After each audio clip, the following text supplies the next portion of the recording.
Olá, pessoal, tudo bom com vocês? Mais um episódio aí do quadro Analisando Carteiras. E hoje eu vou analisar a carteira do Marcos. O Marcos, gente, tem 40 anos de idade, é CLT e atua hoje como gari varredor. Ele investe aí em média de 500 a R$ 1.000 por mês. E a carteira dele é bem jovem, tá, gente? Ele investe aí há menos de um ano, mas ele já tem um valor bem legal investido. Então hoje a gente vai analisar a carteira dele, tá? Se você gosta desse tipo de conteúdo, galera, não esquece de deixar o teu like aí para me ajudar, se inscrever no canal para você acompanhar os próximos vídeos e bora pro vídeo. Bom, pessoal, então vamos lá. Eu vou começar a análise aqui da carteira dele. Só quero lembrar novamente, pessoal, se você quiser que eu analise a sua carteira, vou deixar o link aqui nos comentários fixados do formulário para vocês preencherem. Eu só preciso que vocês prestem atenção neste quesito aqui, tá, gente? Você vai vir aqui nas configurações, ó, vai selecionar aqui essa setinha, clicar aqui na engrenagem e deixar a visibilidade da sua carteira pública. E é este URL aqui, este link aqui que você vai copiar e enviar ali no formulário, tá, pessoal? Algumas pessoas ainda continuam enviando o link errado e eu não estou conseguindo ter acesso à carteira de vocês através do link que vocês estão me enviando, que é este link aqui da parte aqui da aba de pesquisa. Não é este link, tá, pessoal? É aquele link ali que eu informei ali no caminho certinho, tá bom? Então vamos lá, eu tô aqui com a carteira do Marcos aberta.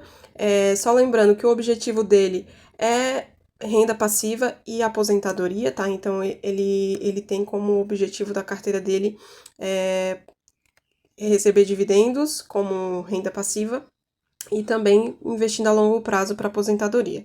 Ele está aí com o valor aplicado de R$ 9.777,82, com um saldo bruto de R$ 9.590,63, então ele está aí com a variação negativa de menos 1,91%. E aqui a gente tem, né, o resumo da carteira dele dos últimos 12 meses. A gente aqui percebe que ele parece que aplicou ali, né, um valor ali em setembro de 2024 e ele deixou esse valor aí parado, então ele foi evoluindo, né, o patrimônio dele, só que a partir aqui de fevereiro de 2025 foi quando ele começou a fazer aportes, né, de maneira mais consistente todos os meses. Então, vou considerar aqui que a carteira dele tem aí apenas 6 meses, né? Vamos considerar aí. Então, aqui, né, ele começou ali com R$ 100 e depois, né, de valor aplicado, e depois ele foi aumentando, já deu uma aumentada boa aqui no aporte dele, né, já deve ter investido aí uns R$ 900, e daí subiu o patrimônio dele aí para 1.024, depois para 2.000, né, então ele dobrou ali o aporte, depois subiu mais um pouquinho, e aqui também deu uma aumentada boa, né, entre maio e junho de 2025, e depois ele foi subindo aqui o patrimônio dele de maneira consistente. Aqui tem a consolidação da carteira dele, então ele está com 54% em fundos imobiliários, 44% em ações e ali uma pequena parcela em renda fixa, 1,35%. Vamos dar uma olhada aqui nos ativos que ele tem. Nas ações ele tem 6 ativos, um valor aplicado aí de R$ 4.224.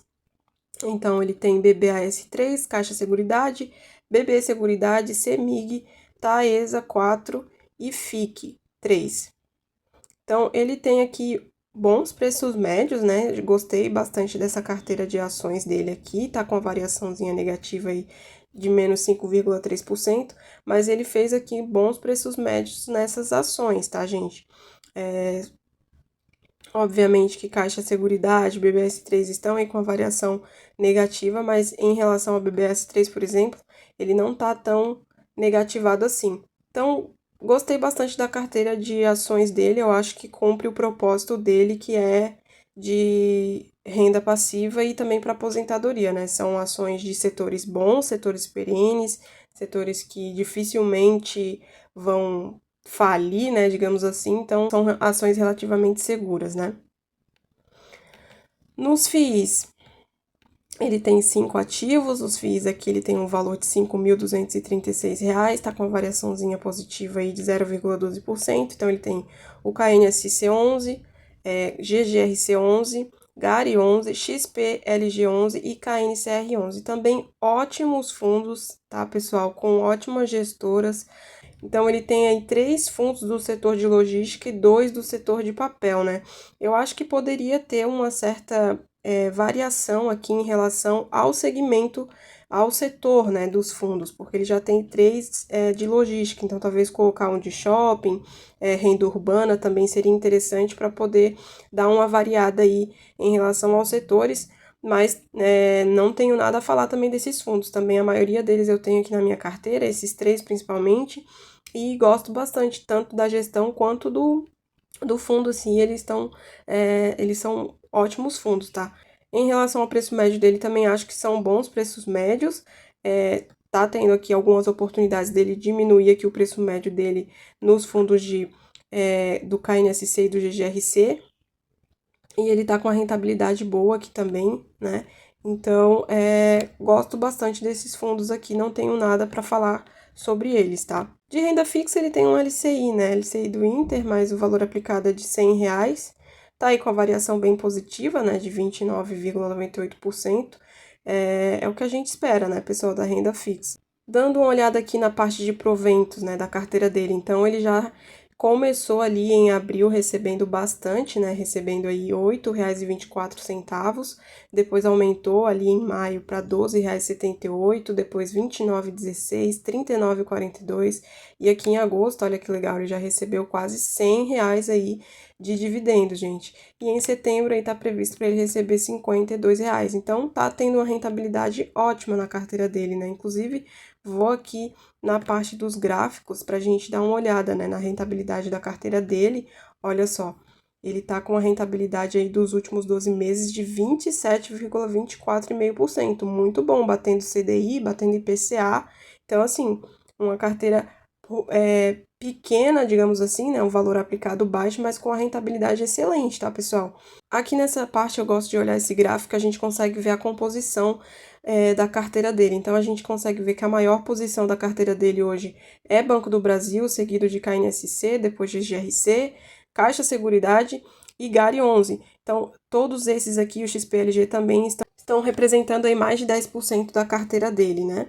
Ele não tem nenhuma exposição exterior, né? Ele não tem nenhum ativo do exterior. Aqui a gente consegue ver uma coisa interessante também, que eu acho importante, que ele está com uma variação interessante em relação aos tipos, né, de fundos imobiliários. Então, ele está aí com a maior parcela em fundos de tijolo, né, 62,89% da carteira de fundos imobiliários dele, e em fundo de papel 37,11%. Eu acho bem legal essa divisão, a minha carteira ela também tem essa divisão, ou seja, 60% em fundo de tijolo e 40% de papel, por conta dessa... Eu acho interessante ter essa variedade, sabe, pessoal? Tem pessoas que focam muito ali no dividendo e como os fundos de papéis que pagam maiores dividendos, né, principalmente aí quando a gente tem uma Selic em alta, e acaba que a carteira fica mais puxada para fundos de papel ou talvez não tenha nem esse balanceamento. E eu acho que fundos de tijolo são um pouco mais seguros do que fundos de papel, tendem a ser mais seguros, justamente porque os fundos de papéis a gente tem dívida, né, pessoal? É quase que um banco ali dos fundos imobiliários.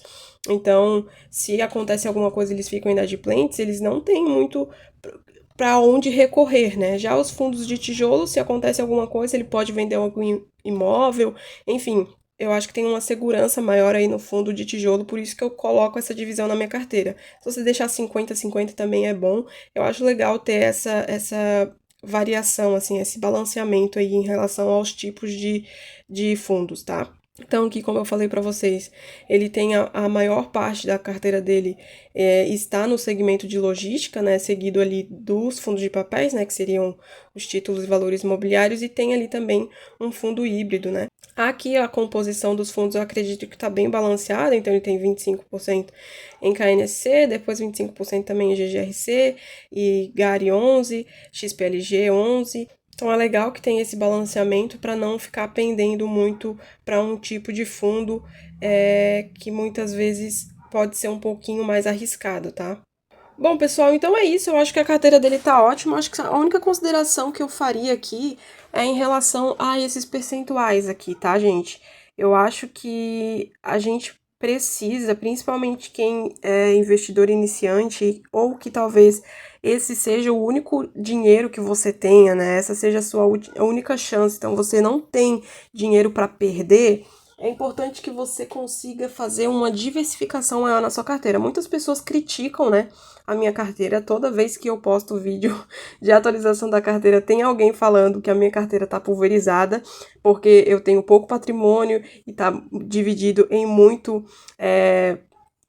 ativos, principalmente ali em relação aos fundos imobiliários, e eu não concordo, pessoal, justamente por isso. Justamente porque a minha carteira, ela tem pouco valor, e esse é o único dinheiro que eu tenho, é o dinheiro da minha vida. Eu não tô testando, eu não tô experimentando investir na bolsa de valores, não, eu não tenho dinheiro para perder, sabe? Esse é o único dinheiro da minha vida. Eu não vou pegar o único dinheiro da minha vida, aplicar numa renda variável, que como o nome já diz, é uma renda variável, tem riscos envolvidos, e vou colocar todo o dinheiro da minha vida num 2 ou 3 ativos, para se acontecer alguma coisa com esse ativo, a nossa bolsa cai. Então a gente viu aí o Banco do Brasil, gente, caindo a R$ 18, um banco que até pouco tempo atrás tinha aí batido R$ 29, R$ 30, ou seja, ele teve R$ 20 aí de variação negativa, né? Obviamente que é um banco seguro, mas se você parar para pensar, você não pode, ainda mais você que tá começando agora, que tem pouco dinheiro, que esse é o dinheiro da sua vida,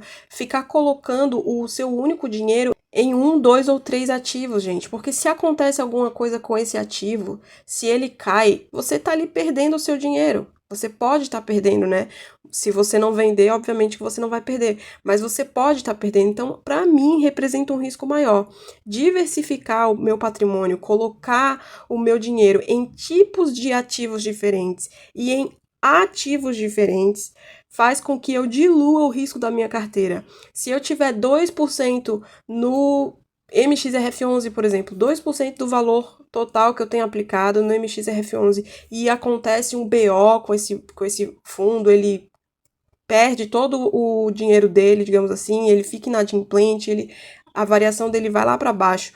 Eu não vou perder todo o meu dinheiro, eu vou perder apenas 2% do meu patrimônio, entende? Então, a carteira dele, ela tá bem concentrada aqui no BBAS3. Eu acho um pouco arriscado. Talvez se ele diversificar, se ele diluir aqui, não precisa comprar mais ativos se ele não achar necessário, tá?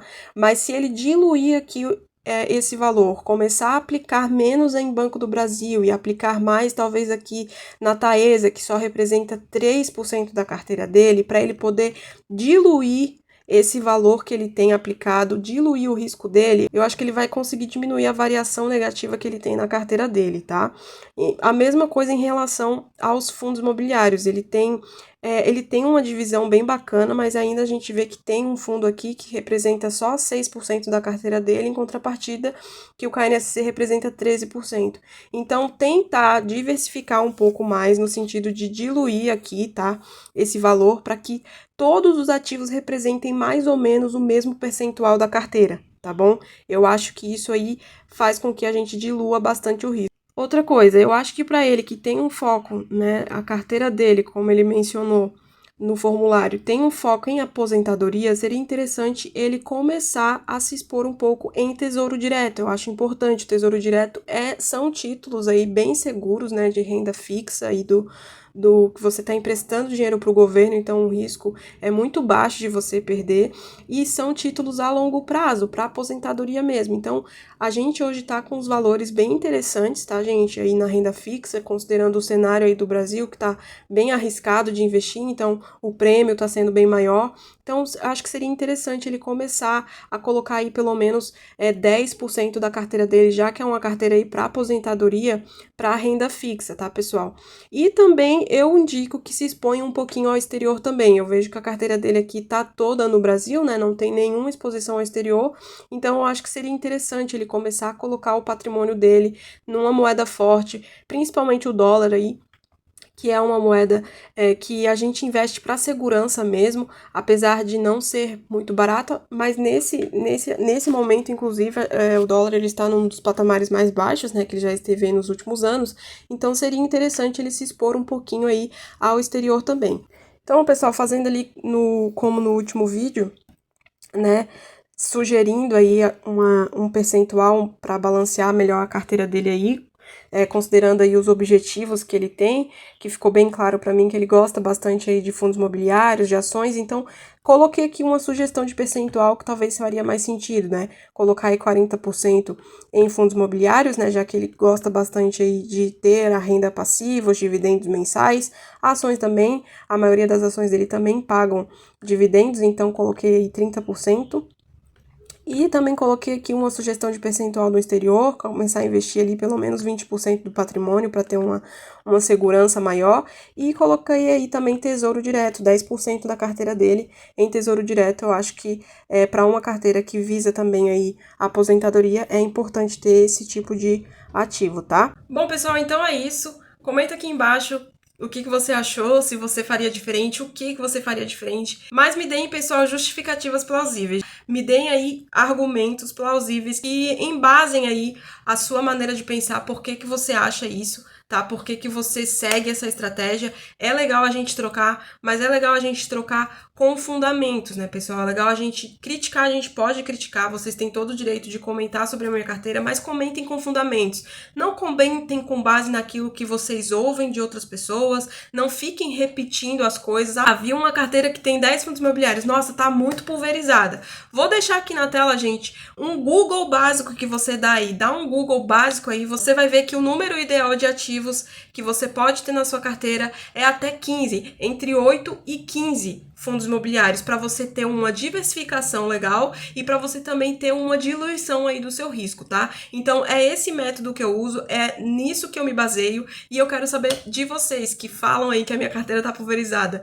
Qual que é o argumento lógico que vocês têm para dizer isso, tá, pessoal? Então, acho que é importante a gente ter essa visão, tá? E respeitar, galera, respeitar a opinião do outro, aquilo que a pessoa faz com o dinheiro dela. E se você tiver alguma discordância, tiver alguma crítica, eu aceito muito bem, mas que seja uma crítica que tenha embasamento, que não seja algo que você esteja falando do que você ouviu ou com base em achismos, tá bom? Então é isso, galera. Se você quiser que eu analise a sua carteira, pode preencher aqui o formulário que eu vou deixar aqui no comentário fixado. E não esqueçam de deixar a carteira pública e copiar ali, compartilhar o link certinho, tá bom, gente?